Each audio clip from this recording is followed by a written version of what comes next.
Boa tarde a todos e a todas. Estamos de volta com a segunda temporada do podcast Os Nossos, conversa sobre relações e conflitos familiares. Eu sou a Dora Wade, fundadora do aplicativo Os Nossos, e estou aqui com as minhas amigas e sócias, as advogadas de família, Luciana Grimber e Renata Ferrara. Hoje vamos conversar sobre família mosaico, ou pluriparental. A família mosaico é que deu origem à expressão tão conhecida, os meus, os seus e os nossos, para se referir aos filhos, exclusivos ou comuns, de sucessivas uniões. Eu aproveito para contar para os ouvintes que o nome do aplicativo Os Nossos vem justamente dessa expressão, os meus, os seus e os nossos. Na Alemanha, essas famílias são chamadas de família patchwork. Na Argentina, famílias ensambladas.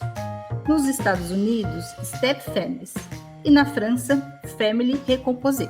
Pois é, temos famílias mosaico por todo o mundo afora. Eu vou começar pedindo para a Renata dar uma definição para a gente do que é essa família mosaico, ou pluriparental, ou família composta. Boa tarde, Renata.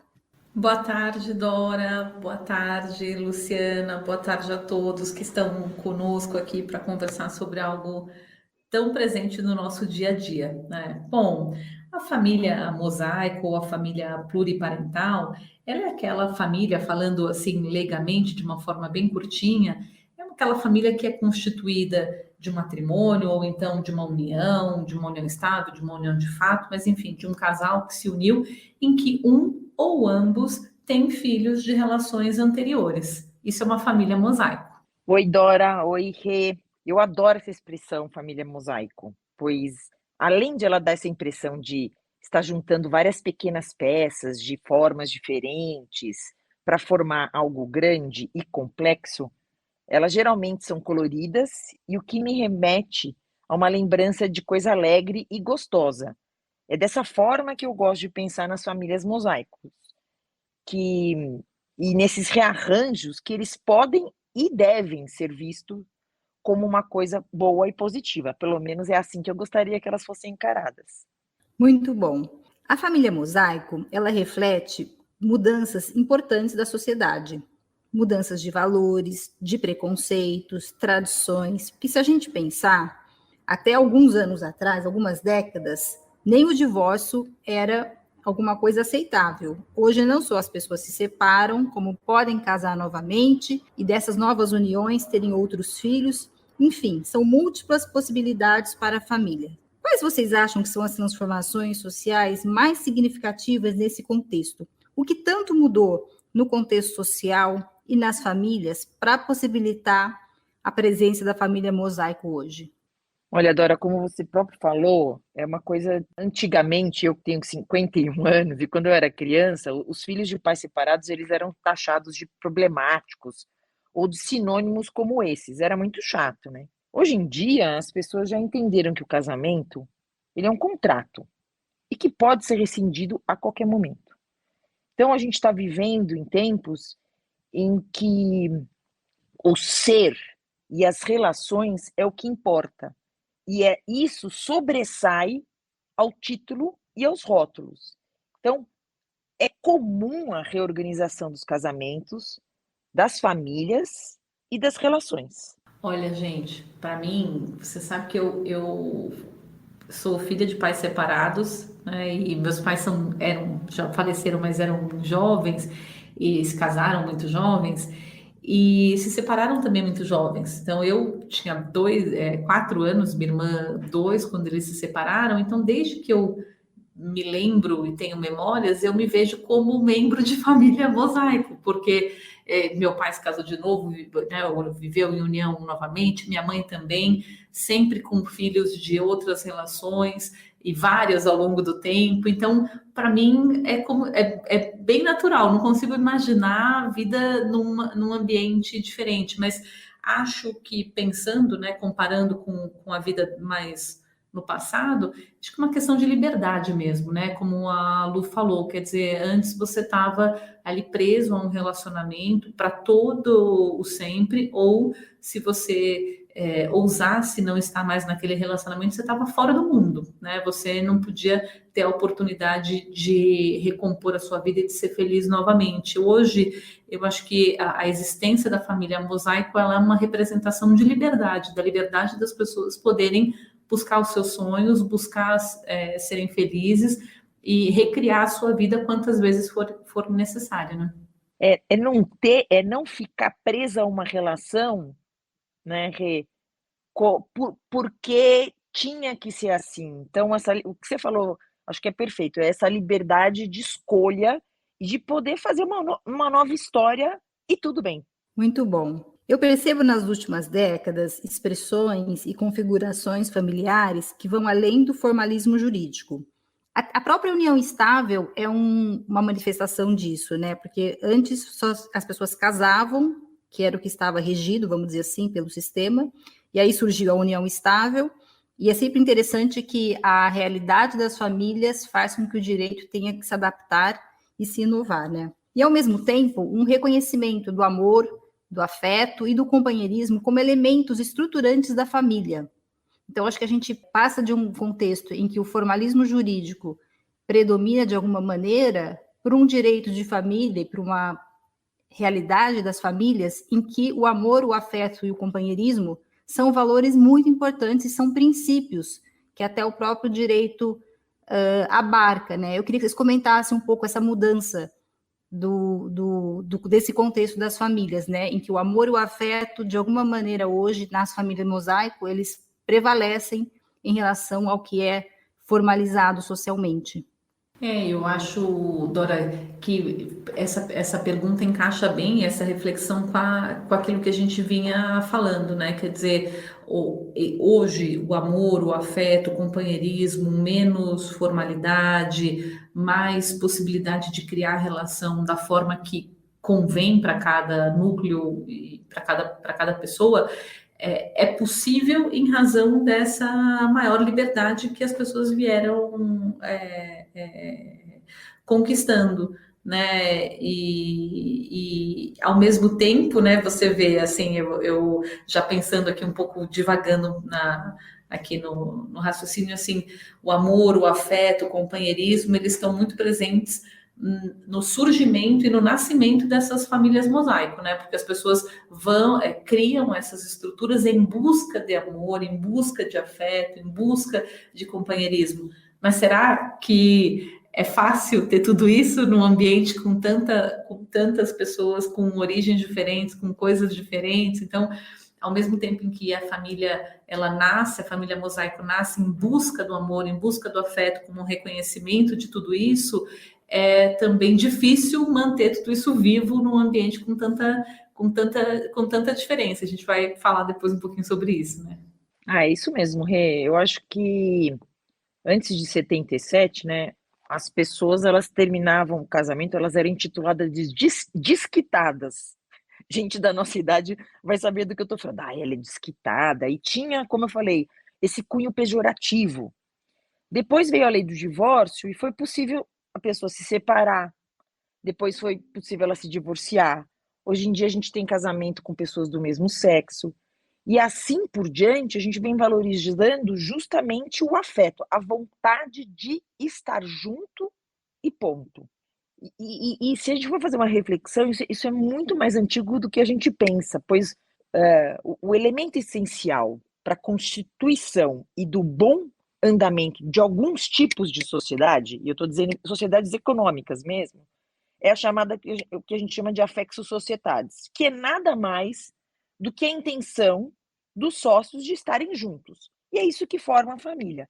Então, tirando os nomes pejorativos do passado, hoje em dia, a sociedade conjugal, ela é melhor encarada como ter ou não afeto e a intenção de estar junto. E quando isso não é mais possível, as pessoas se divorciam e tudo bem. E você tem essa liberdade de não estar presa àquilo. Aqui, eu acho também, no passado, a gente tinha outras ideias até às vezes de cunho religioso, né?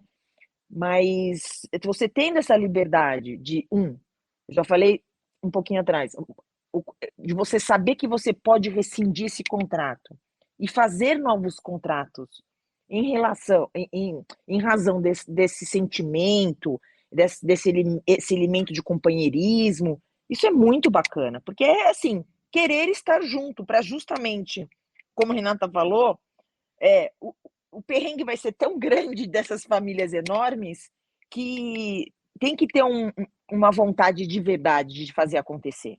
Então, Lu, o que você chamou de perrengue, eu vou chamar de desafio. Porque há quem diga que a família mosaico é o mais desafiante modelo familiar para o direito de família. Eu queria saber se vocês concordam como advogadas e quais são os maiores desafios. Eu fiquei pensando aqui, quando eu fazia esse roteiro, na dificuldade em conciliar rotina, dar conta das despesas, a própria carga emocional, são muitas pessoas numa mesma casa, ciúmes, rivalidades. O que vocês acham que são os maiores desafios para essa família mosaico? E queria saber se vocês concordam que é um modelo muito desafiador para quem trabalha com direito de família. Olha, eu acho que o desafio é justamente porque a gente está lidando com mais elementos, mais pessoas, com suas vontades, os seus desejos, e quanto maior o número de pessoas envolvidas, aumenta ainda mais a chance do conflito. Tudo fica maior. Inclusive, todo mundo tem que ter mais paciência. Então, a comunicação, que é o que a gente defende aqui do dia zero, é a coisa mais importante, é saber conversar e saber tentar conciliar o desejo de todas essas pessoas. Então, Dora, Lu, estava aqui pensando, ouvindo vocês, né, numa família que reúne filhos de um mesmo pai, de uma mesma mãe, conforme essa família vai crescendo, as pessoas vão tomando as suas personalidades, por si só já é difícil ter todo mundo alinhado, né? Imagina quando numa família, além da gente ter pessoas com personalidades diferentes, a gente tem pessoas que chegam com valores diferentes, com criações diferentes, com histórias de vida diferentes, com possibilidades, muitas vezes, financeiras diferentes, né? E acho que o grande desafio está assim, em saber, desde que do dia zero, a gente vai precisar trabalhar um pouco a habilidade, eu desenvolver a habilidade de não julgamento e de procurar ouvir de forma atenta qual é a necessidade daquela pessoa, né? Porque eu posso ter duas crianças com 7 anos, mas que tiveram vidas completamente diferentes, que têm carências diferentes, que têm necessidades diferentes, que expressam seus sentimentos de forma diferentes. E então é muito mais desafiador porque tem um material humano também rico, né? Muito mais rico dentro dessa.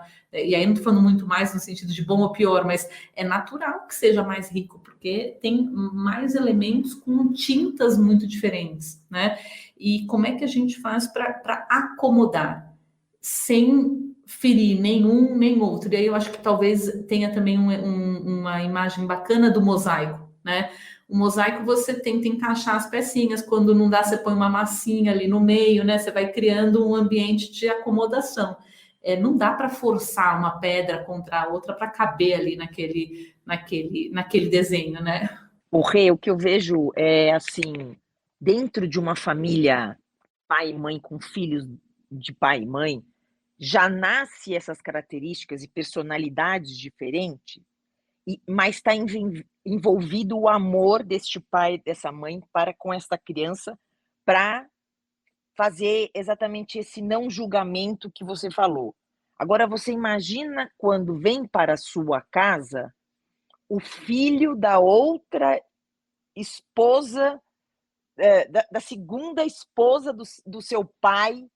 Então, além das características diferentes, a gente tem sentimentos diferentes. Então, efetivamente, é um desafio. Então, o número de divórcios aumenta gradativamente a cada ano, como vocês sabem. E eu fiquei pensando se esses divórcios, eles possibilitam que as pessoas formem novas famílias, né? Que haja uma maior recomposição familiar.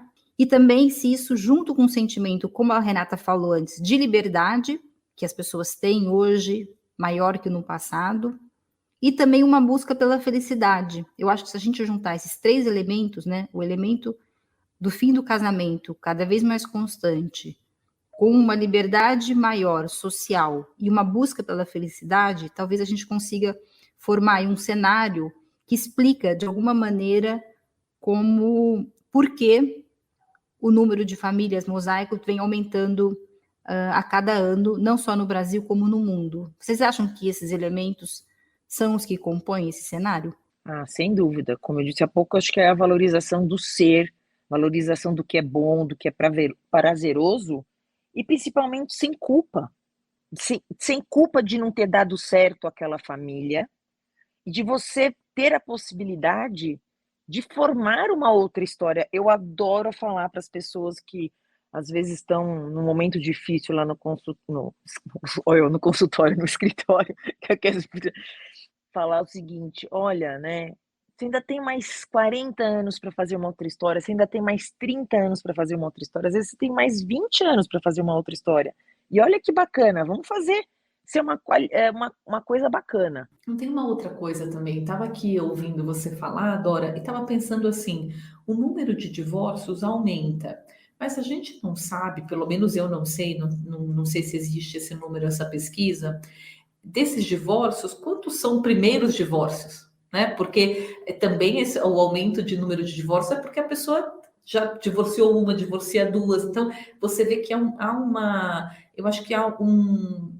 Não quero aqui julgar, mas assim, há um descompromisso com aquele núcleo com aquela família, concorda? Então, assim, hoje as pessoas têm liberdade social para buscar sua felicidade, seus desejos, etc. Mas, ao mesmo tempo, a gente pode caminhar com isso para um extremo que é assim, deu uma crise, pronto, eu posso divorciar e vou tentar de novo, como se o relacionamento e a convivência não fosse permeado por crises, né? As pessoas, às vezes, eu percebo que tem uma perspectiva de que o casamento perfeito, a união perfeita é aquela que não tem crise.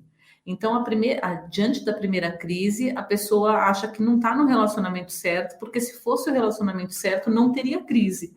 Quando, na verdade, um relacionamento de sucesso, assim, quando eu digo, fala longevo, você vai conversar com essas pessoas, o que faz isso é a capacidade de superar as crises, de se transformar diante das crises, de se reconectar nessas situações. Então, também a liberdade, a possibilidade de buscar sua felicidade, reconectar, fazer conexões com outras pessoas, etc., a gente acho que vale a pena uma reflexão também para não nos levar para o extremo de que assim as relações são descartáveis. Né? Então eu construo uma família aqui, quebrei o pau, não deu certo, eu desconstruo e vou construir outra, e vou construir outra. Então, assim, a gente precisa achar um meio termo ou ficar atento para isso. Muito bom, Renata. Dá para juntar isso que você falou com um comentário anterior, quando a Luciana falou valorização do ser. Eu também acho que existe uma valorização do ser e da felicidade, como se fosse algo impositivo de alguma maneira. E quando você estava falando, eu fiquei pensando numa intolerância com a infelicidade e com as dificuldades. Quando você falou as relações parecem ser descartáveis, porque há uma intolerância com os momentos de dificuldade, né?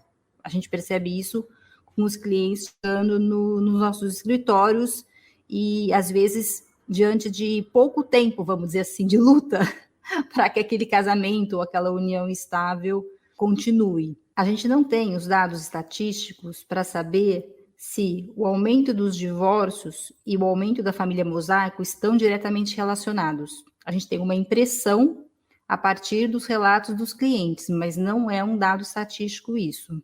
Agora eu queria voltar um pouco no que a gente falou sobre a questão da adaptação dessas pessoas que estão na família mosaico, né? Essa família, ela exige capacidade de adaptação, pois cada pessoa, como a Luciana já falou anteriormente, vem de outra família, com seus valores, seus costumes e suas experiências próprias. A dificuldade em se adaptar gera conflitos, como a gente bem sabe. Como conciliar as diferenças nesse contexto de afeto que é a família mosaico? Dora, é isso que a gente está falando. Quanto mais gente, mais gente diferente, mais problema diferente, mais tudo diferente. E eu gosto de bater nessa tecla. Comunicação. Tentar se comunicar, tentar compreender o outro, tentar não julgar, tentar não parametrizar, né? passar uma regra e falar, como a Renata falou, tem 7 anos, tem que fazer assim. Não, não tem que fazer assim. E tentar compreender, tem que ter uma compaixão, uma empatia, que é o que a gente anda todo mundo tentando praticar. Então, a gente acho que está num momento muito bacana da efetiva existência dessas famílias mosaico, porque elas existem, e é um fato, independentemente qual é a razão. E também a gente está passando por uma fase de vida, né, no mundo, no planeta, de o olhar de compaixão, de compreensão, de conexão com o outro. Então, eu acho que essa é uma forma de evitar maiores conflitos e talvez encarar o conflito, que é um pouco o que vocês falaram, encarar o conflito não como uma coisa negativa, mas uma coisa positiva para crescimento de todo mundo. As pessoas têm mania de dar sinônimo de conflito como uma coisa ruim. Não, o conflito está aí para a gente crescer. E aí a gente volta porque a Renata falou. O comprometimento, né? Tudo que a gente faz na vida, a gente tem que estar comprometido com aquilo. Então, vamos se comprometer a dar certo, ou tentar dar certo. O conflito, né? Falando sobre isso, a gente tem a ideia de que precisa se livrar do conflito, né? E o conflito, acho que ele não foi feito ou ele não nasceu para ser descartado, ele nasceu para ser gerenciado. A gente sempre vai estar numa situação de algum conflito ou uma aresta para ser aparada, enfim, eu acho que a habilidade que a gente precisa desenvolver é de gerenciar o conflito e as crises, né?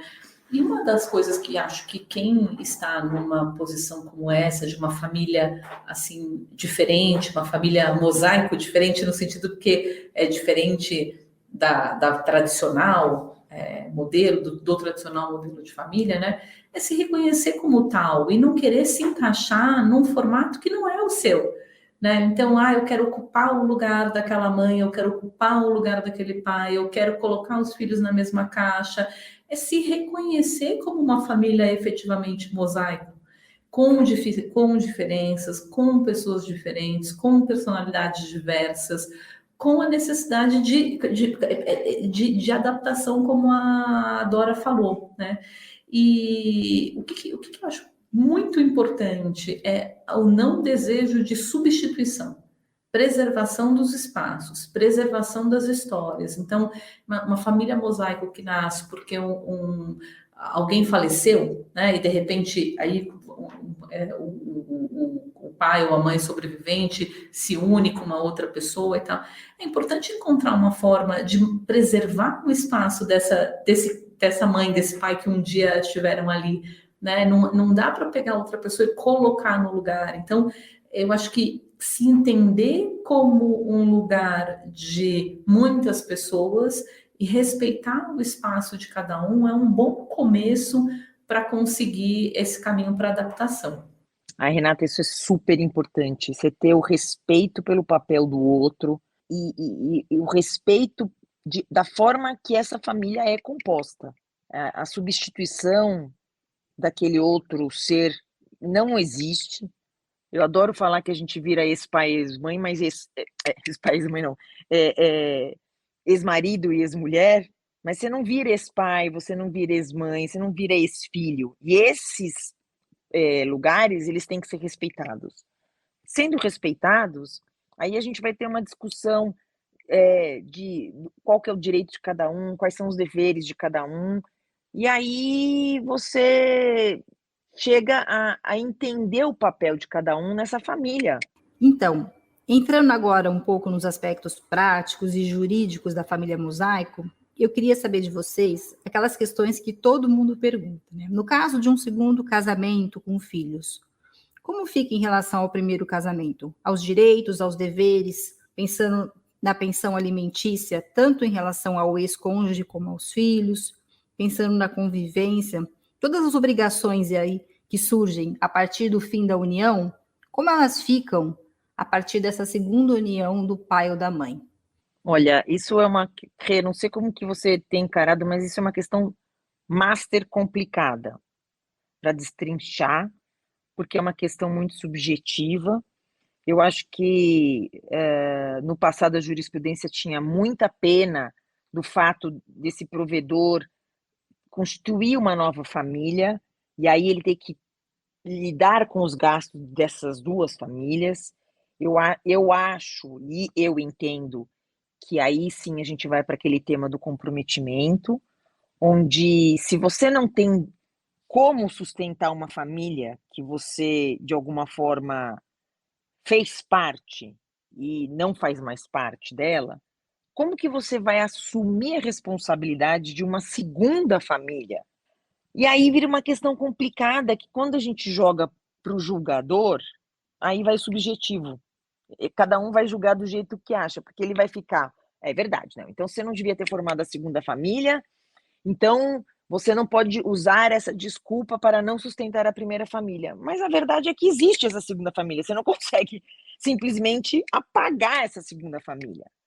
Então, ao meu ver, a pessoa precisa ser responsável pelas pessoas que a gente cria, pelos vínculos que a gente forma.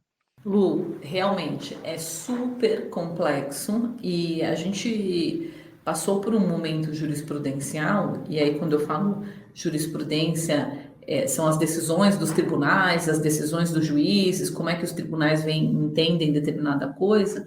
Houve um momento em que o simples fato de dizer tive mais um filho, tive uma nova união, era suficiente para você rever as obrigações da primeira que você tinha com a sua primeira família.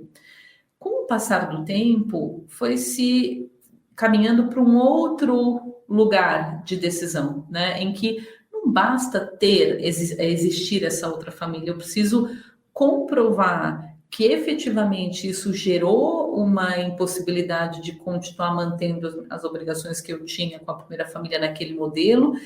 E segundo, quase que uma necessidade de demonstração que eu não que eu não agi de forma descompromissada ou de forma não responsável, né? Porque se fosse assim, eu posso ter 10 filhos que cada vez eu vou pagando menos para um, para outro, para outro. Então, realmente é uma situação bem difícil, subjetiva. Acho que a questão da convivência, a gente olha sempre, né, do ponto de vista da criança, então é importante, não vejo assim mudanças de convivência, nem para mais, nem para menos, pela existência de uma outra família. Vejo situações, às vezes, em que o novo companheiro ou a nova esposa, a companheira desse genitor ou dessa genitora, acabam influenciando de um jeito ou de outro na vida da criança, e isso leva aos pedidos de diminuir convivência ou fazer diferente, porque essa referência e essa influência tem sido ruim de alguma forma. Eu vejo mais por aí, né? Quer dizer, quando esse entorno acaba influenciando de uma forma ruim na vida daquela criança. E uma coisa que eu queria trazer nesse ponto é que, assim, que surge, que eu vejo muita discussão também, acontece quando a gente tem essas crianças, então, que são filhos de pais e mães, de um mesmo pai, mas de mães diferentes, ou, enfim, né, ali, né, membros dessa família mosaico, e que têm possibilidades diferentes. Por quê? Porque o seu pai e a sua mãe têm capacidades contributivas diferentes. Então, imagina, vamos fazer um exemplo prático. Um homem que teve um relacionamento com uma mulher, teve um filho. E essa mulher tinha uma determinada condição financeira e ele uma condição financeira. Termina esse relacionamento, ele tem uma relação com uma outra mulher que tem uma condição financeira muito superior, muito privilegiada, e tem um filho com essa nova pessoa. Esta nova criança, embora seja filha do mesmo pai daquele primeiro filho, vai ter condições diferentes. Então, é natural que muitas vezes crianças que têm o mesmo pai ou a mesma mãe, mas têm o outro genitor diferente, tenham capacidades e oportunidades diferentes, né? E muitas vezes as pessoas olham e falam, mas são filhas do mesmo pai, tem que ter a mesma capacidade, a mesma possibilidade. Não necessariamente, essa criança, ela é filha de uma mãe, de um pai, ou de dois pais, duas mães, mas enfim, ela tem ela recebe referências, fluxo, né, de recursos de dois lugares. Então, a gente precisa ter sensibilidade para olhar também esse contexto não dá para imaginar que todo mundo vai receber sempre a mesma coisa. Eu preciso olhar esse contexto mais amplo, né?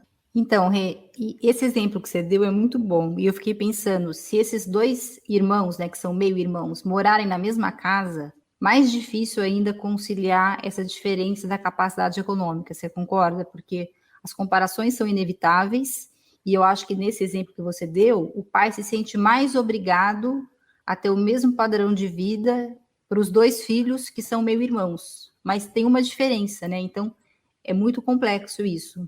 Quer complementar, Lu ou Rê? E você imagina, nós estamos falando de condição econômica.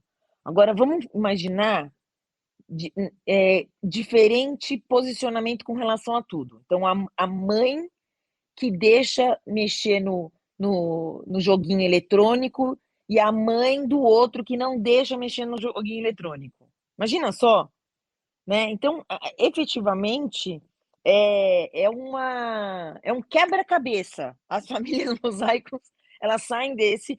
E mais, imagina uma família que está toda organizada com convivências, né? E de repente um deles fala, olha, teve imprevisto e não dá. E aí a família está programada para viajar. Então muda todo. Eu faço parte de a família do meu marido é master mosaico. E meu marido gosta de dar esse seguinte exemplo: o pai dele, que era engenheiro, faziam gráficos, então assim, mudava alguma coisa na convivência, ficava todo mundo louco. Numa época que não tinha celular e não tinha WhatsApp. Então você imagina, a sorte dele era que era uma família que se davam todos bem e acabavam rindo de tudo. Mas imagina quando há desarmonia, imagina quando há um conflito negativo. Aí isso vira um pesadelo. Lu, e aí entram questões religiosas, políticas, preferências, tem pessoas que lidam bem, que se adaptam bem com mudanças, tem pessoas que não. Então, de repente, a troca de um final de semana para alguém é um custo enorme, para o outro é tranquilo. Então, é realmente um caldeirão de emoções aí, viu? Por isso que eu adoro chamar a responsabilidade da pessoa para ela ter muito entendimento o que vai virar a vida dela quando você se responsabiliza por outro. E aí eu estou dizendo isso, quando você tem um filho, quando você tem um marido, quando você tem uma esposa, quando você tem um companheiro, essa relação ela tem que ser cuidada. E a gente volta para a história de poder fazer uma boa comunicação para que as coisas sejam boas, porque é muito legal. Eu estava pensando enquanto vocês falavam dessa questão das diferenças, especialmente quando tem a madrasta, né, o padrasto. Essas palavras não são muito boas, mas enfim, a gente acaba usando ainda, porque tem uma questão de autoridade também, né? Às vezes a gente escuta essas pessoas reclamando assim, na hora de levar e buscar na escola, a gente é sempre convocado. Quando é uma decisão importante, a gente escuta, não, mas você não é o pai ou a mãe. Será que em algum momento esses adultos sentaram para conversar, para falar um pouco sobre qual é a função de cada um, qual é o papel de cada um e quanto cada um pode entrar na educação do filho do outro? E isso é aceito pelo pai ou pela mãe? É tão delicado, né? Mas me dá a impressão, não sei se vocês concordam, que essas conversas não acontecem para se estabelecer os limites e as possibilidades de cada um, e vai se tocando dia a dia. E aí surgem muitos conflitos, crises de autoridade e até briga por poder. O que vocês acham? Dora, é exatamente isso. A gente está falando, é comunicação. As pessoas precisam aprender a se comunicar com as outras, porque pode ser que um fala assim, olha, eu não me importo, mas a outra fala, isso é tão importante para mim. Então, como que eu não posso atender uma coisa que é super importante para a mãe do meu enteado? Voltamos na comunicação. Isso que você falou é importantíssimo. Sentar todo mundo. Eu adoro quando eu recebo uma pessoa que fala assim: nossa, eu adoro a nova mulher do meu marido. Isso é tão precioso, porque ela cuida dos meus filhos, a gente tem boa comunicação. Às vezes não passa nem pelo marido. A atual mulher e a ex-mulher se conversam entre si e resolvem muitas coisas. Então, essa harmonia entre essa família mosaico é muito importante. O ruim é efetivamente quando os conflitos são negativos e tem essa disputa de poder essa invasão no espaço do outro, sem questionar, né, sem perguntar se você pode estar invadindo, sem perguntar se o outro se incomoda ou não. E a gente volta para tudo que a gente sempre fala aqui, que é se comunicar bem. Tem uma palavra que cada dia ela se torna mais fortemente a minha palavra predileta no vocabulário, que é clareza. Clareza é algo que é essencial na nossa vida, né? Porque no exemplo que a Dora falou, na hora de levar e buscar na escola, nós somos convocados, mas na hora de tomar uma decisão importante, você não é a mãe, você não é o pai. Mas veja só, primeiro, quando eu fui convocado para buscar ou levar na escola, também posso dizer, olha, infelizmente eu não quero assumir esse papel, porque eu não acho que é minha função, eu não posso abrir mão de fazer alguma outra coisa para isso, ou dizer o seguinte, gente, olha só, já que eu estou assumindo esse tipo de responsabilidade, eu quero participar em outra esfera, eu quero participar de outro lado. Porque quem pede para levar e buscar na escola, por exemplo, onde está implícito que eu vou te dar o poder para participar de decisões relevantes? De educação, de saúde e de médico. Afinal de contas, eu só pedi para levar para buscar na escola. De onde nasceu essa expectativa de que o fato de levar e buscar na escola vai gerar um espaço para outras coisas? Para outras pessoas, tudo bem, eu levo e busco na escola, mas também não quero me envolver nas outras coisas. E, de repente, começa a ser cobrado porque não se envolve. Mas, gente, eu só estou levando e buscando na escola porque me foi pedido. Eu não tenho filho, não quero ter esse tipo de perrengue, né?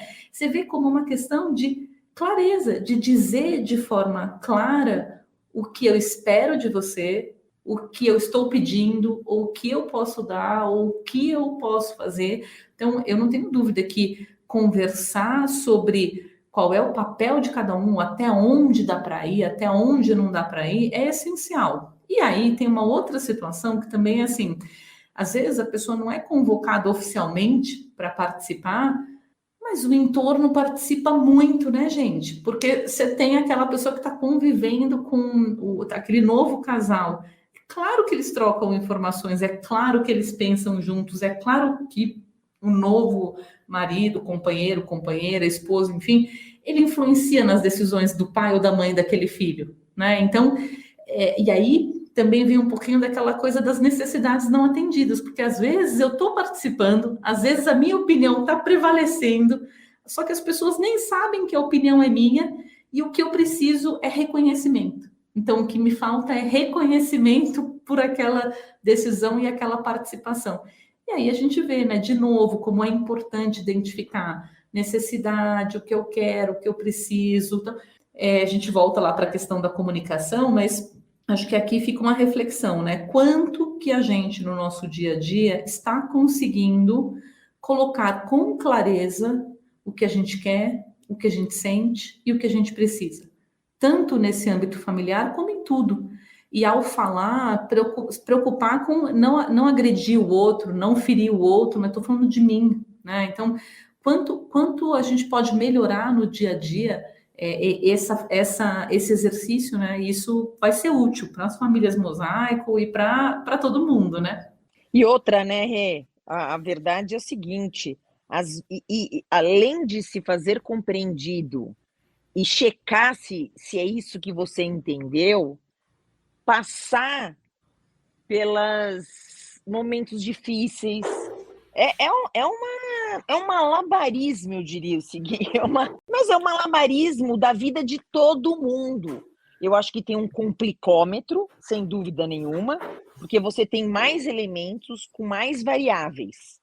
Mas foi isso que você escolheu. Então, de novo, comprometam-se e façam acontecer dar certo. E tem mais um complicômetro que é a guarda compartilhada, né? Eu conheço uma família mosaico em que o pai e a mãe casaram novamente e tiveram outros filhos. Então, são 6 adultos compartilhando a guarda dos filhos. Eles têm exatamente a família, os meus, os seus e os nossos. Eles têm filhos em comum e depois cada um teve filho na segunda união. Então, é bem complicado mesmo conciliar os papéis, os valores, os espaços, cada um colocar o seu limite, não é nada fácil. Bom, a gente está chegando no final do nosso tempo. Lu, Rê, vocês querem fazer uma consideração final para depois eu fechar? Eu quero, Lu, Dora, quero convidar as famílias para pensarem, olharem para dentro e terem coragem de entender suas necessidades e de criar os modelos e soluções que servem para si, né? Porque, por exemplo, contei para vocês, né, que os meus pais eram separados e tal. E houve uma época da vida em que eu fui morar com a minha irmã minha irmã e eu fomos morar com meu pai, que por sua vez vivia numa união com uma mulher que é muito querida minha, que tinha um filho da nossa idade. E a gente se dava super bem, mas chegou um momento que a gente começou a se dar muito mal, e a solução que o meu pai e a esposa dele encontraram para lidar com aquela situação foi que a gente precisava estudar em períodos alternados. Então, eu estudava de manhã com a minha irmã e o filho da mulher do meu pai estudava à tarde, de modo que nunca os três estavam juntos em casa sem a presença do pai ou da mãe ali, porque precisavam acomodar aquela situação. E tudo bem, gente. Assim, é o que funcionou para aquela família naquele período, tudo bem. Ninguém tem nada que ver com isso, né? A família precisa encontrar aquilo que funciona para ela, né? Então, a gente não precisa ter medo e pensar na satisfação que a gente tem que dar para o mundo. Antes de tudo, a gente tem que olhar para as necessidades daquele nosso núcleo e cuidar daquele núcleo. Ai, Rê, é exatamente isso. A gente tem que parar com essa história de que, para minha amiga funciona assim. Bom, a sua amiga não é você, o marido da sua amiga não é o seu ex-marido, e assim vai. Olhar para dentro dessa família mosaico e, com clareza, fazer essa comunicação para dar certo.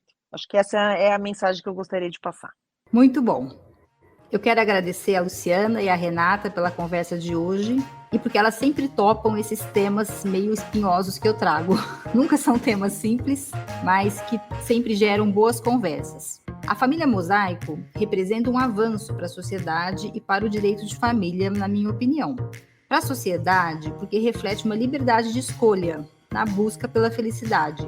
Também porque significa a prevalência dos afetos e amores em relação ao vínculo sanguíneo, que nem sempre tem tais elementos, né? Às vezes tem um parente que a gente não gosta, com quem a gente convive ou até coabita. Para o direito de família, significa a necessidade de adaptação à realidade que se impõe. E é sempre bom quando a gente consegue chacoalhar um pouco o âmbito jurídico. Enfim, o mundo mudou, as relações jurídicas e familiares também mudaram. Nada mudou tanto nas últimas décadas quanto a família. Como diz a personagem Dorothy no filme O Mágico de Oz, tenho a impressão de que não estamos mais no Kansas. Não estamos. No âmbito do direito de família. Muito obrigada e até o próximo episódio.